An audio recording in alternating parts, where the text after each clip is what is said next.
Permanent Secretary, who is also the Principal Director in the ministry. I'm sorry, kuna baba wa Sydney Sekeramai, who is our Minister of Defense, a member of the ZANU-PF Politburo. To all ministers who are here present,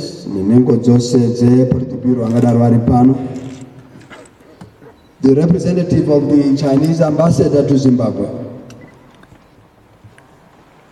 Comrade Zhao Xing, wawea wakamirira ve Huawei, wamaona wachitawala pana hapa, has just been addressing us on the background of this relationship with Huawei. Captains of industry, stakeholders within the ICT world, all those who represent various courier companies, postal, and all other services that fall under our purview. Kuwana vechikoro vatimbira pano nema teacher avo. My role really is a simple one.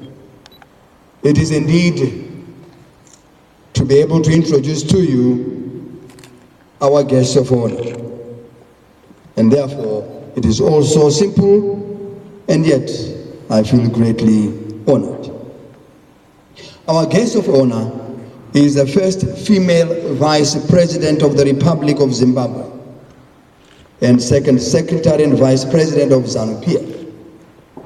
She is also an elected Member of Parliament for Mount Darwin West constituency. Our guest of honor in 1973, before completing her Form 2 while at the Howard Institute in Croatia, left school and joined the liberation struggle. As a result of her perseverance and determination at independence, she resumed her education and attained a Bachelor of Science degree in Management and Entrepreneurial Development, a Master of Science in Strategic Management, and is currently studying for a doctorate in Business Administration. At independence, aged 25 years, she was appointed a cabinet minister to become Zimbabwe's youngest ever cabinet minister. She has held various cabinet portfolios, including water resources management, youth, sport and recreation, community development and women's affairs, information posts and telecommunications. She has also served as acting Minister of Defense and acting Minister of Agriculture, the only female to hold these posts in the history of Zimbabwe. In 2004, she was elected as the first female Vice President of ZANU-PF and subsequently appointed as the first female Vice President of the Republic of Zimbabwe, a post she holds up to date. Ladies and gentlemen, our guest has a passion for women and youth. She wants to see them emancipated through empowerment, through the support obtained through various projects. She is well known for actively promoting government-business interaction and cooperation in order to improve economic performance of the country. Our guest of honor has honorable awards, and I'll outline some of them. 2012, she was awarded the Distinguished African Amazon by the Center for Leadership and Development. 2011, nominated the 5th most influential female in Africa by Forbes magazine. 2010 was awarded the Pride of Africa Women by Women Advancement for Economic and Leadership Empowerment in Africa. She's a fellow member of the Institute of Engineers from 2000 to date. Ladies and gentlemen, the guest of honor is none other than the Vice President of the Republic of Zimbabwe, Comrade Joyce Teurai Ropa Mujuru. Please join me in welcoming her onto the podium.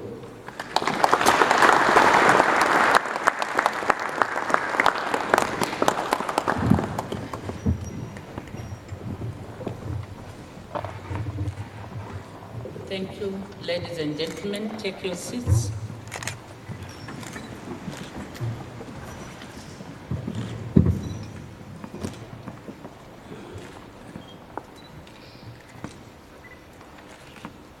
The Acting Permanent Secretary,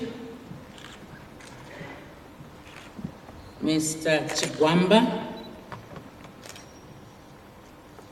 Minister of Information, Communication Technology, Postal and Courier Services, Comrade Webster Shamu, Minister of Defense, Comrade Sydney Tigere Sekramai,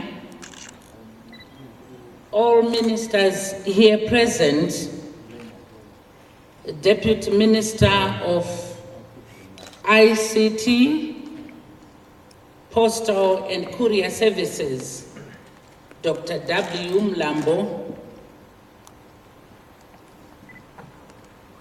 senior government officials who include the Permanent Secretary in the Office of the Vice President, Dr. Judith Katera, and other Permanent Secretaries here present, the managing directors and CEOs of state-owned enterprises and parastatals here present, captains of industry, the Vice President of Huawei Business Development, Comrade Ken, the representative of the Chinese ambassador here present, the Managing Director of Huawei here present, the political counselor in the Embassy of China here present, ladies and gentlemen, comrades and friends, a very good morning to you all. I welcome you to this very technical and sophisticated gathering of experts in the discipline of information communication technology.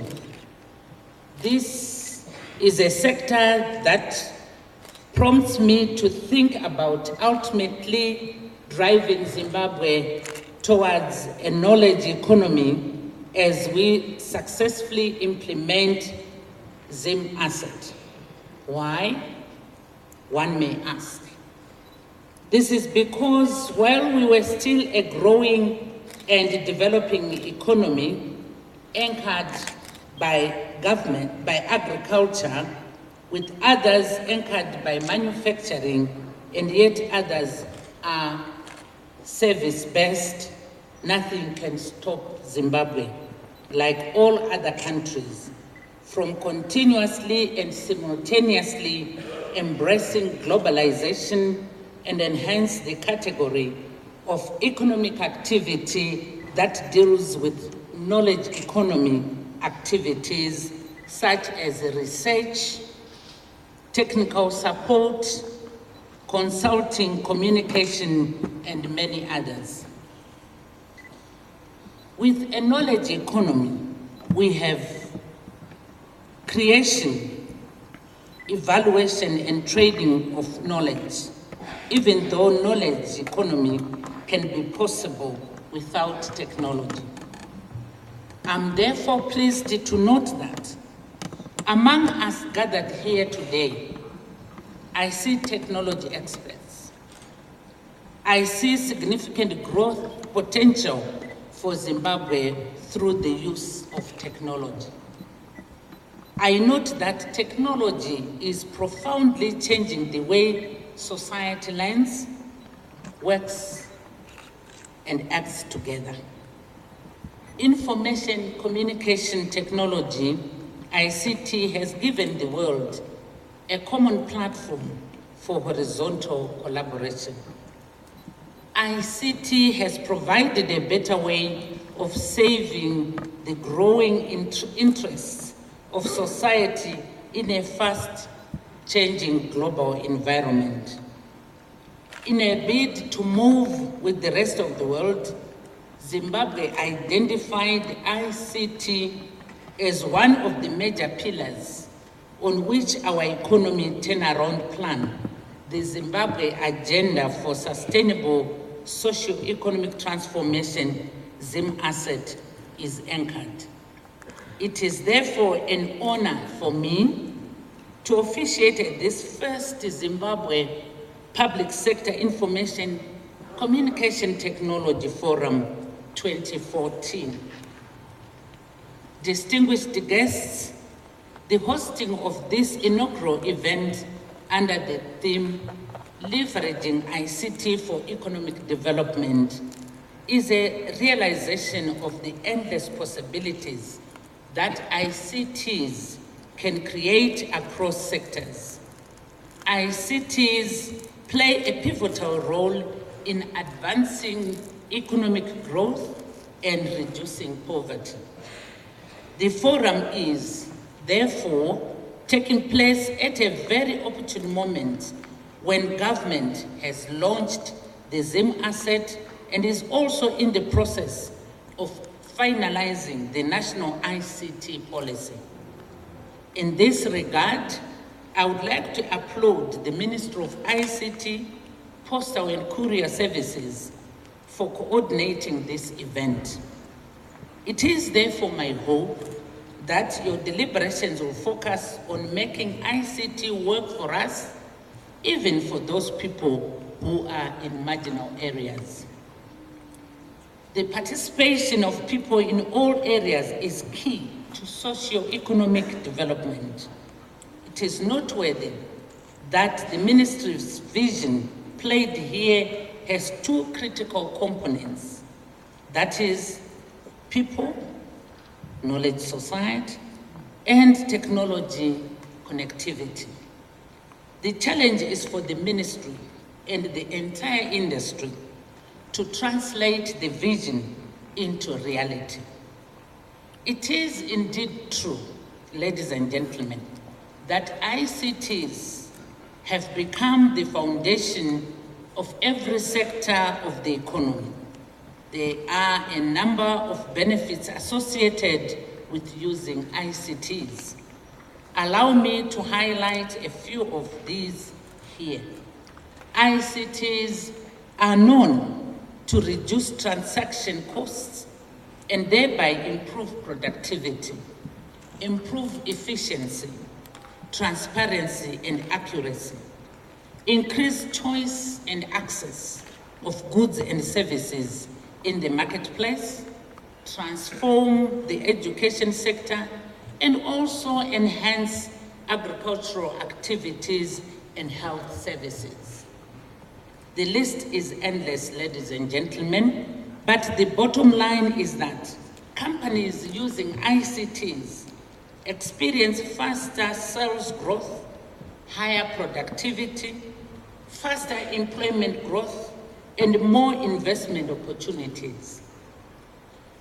These benefits, however, should keep us alive to the downsides that needs to be managed as we keep ourselves abreast with security features of ICT and thus be able to face the counter cyber warfare.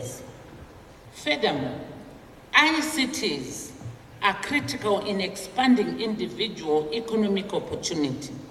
They enable people to enhance their knowledge, skills, identity, apply and qualify for better jobs, and also use disposable income more wisely. All these positively impact on growth, domestic product, and consequently, economic growth.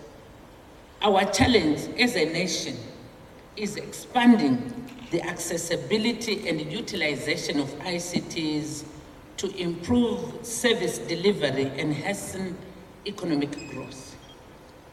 Ladies and gentlemen, the rate of technological innovation in ICT has accelerated dramatically. It encompasses more diverse players, offering a wide range of goods and services than ever before. What this calls for is collaboration between and among players in the sector. Collaboration is what we are gathered to witness here today. This collaboration is not only between Zimbabwe and People's Republic of China, but collaboration between Huawei Technologies, a leading global ICT company from China, with Tier 1 and Net 1, through a strategic partnership arrangement. This contributing meaningfully to the development of ICT as a whole in Zimbabwe. Ladies and gentlemen, as stated in our economic blueprint, strong collaboration partnerships among government agencies, the private sector, citizens and other stakeholders are critical to the successful implementation of Zim Asset. We need to emulate this best practice. Furthermore, collaborative relationship between Tier 1 and Net 1 and Huawei will be guided by new ICT policy framework that is currently under review. The draft policy covers ICT challenges in Zimbabwe, ICT infrastructure, e-government, e-governance, e-education, and various other sectors such as agriculture, tourism, and health. The policy presents a number of policy measures in the areas of ICT convergence, skills development and retention, in calculation of innovation in schools, higher and tertiary education. Master of Ceremony, strategic alliances such as the one with Huawei create a platform to learn and share experiences, as well as mobilize the much needed financial resources. Large and successful companies, such as our partner here, Huawei Technologies, offer opportunities to other firms to increase the value of their technologies through providing content, applications, and services. As the public sector, we should therefore partner with such firms as we strive to grow within the global context. I wish to sincerely thank Huawei Technologies, who have been in Zimbabwe for the last 16 years, and even during difficult times. Government appreciates your presence and also your contribution towards the hosting of this ICT forum. My message would be incomplete if I do not acknowledge the Chinese government and Chinese companies in Zimbabwe for rendering support to our development efforts. We look forward to continued mutually beneficial partnerships. Having said this, it now remains for me to declare ICT Forum 2014 officially opened. I wish you fruitful deliberations whose outcome will support the fulfillment of our vision for an empowered society and a growing economy. May God bless you, and God bless our beautiful country, Zimbabwe. I thank you.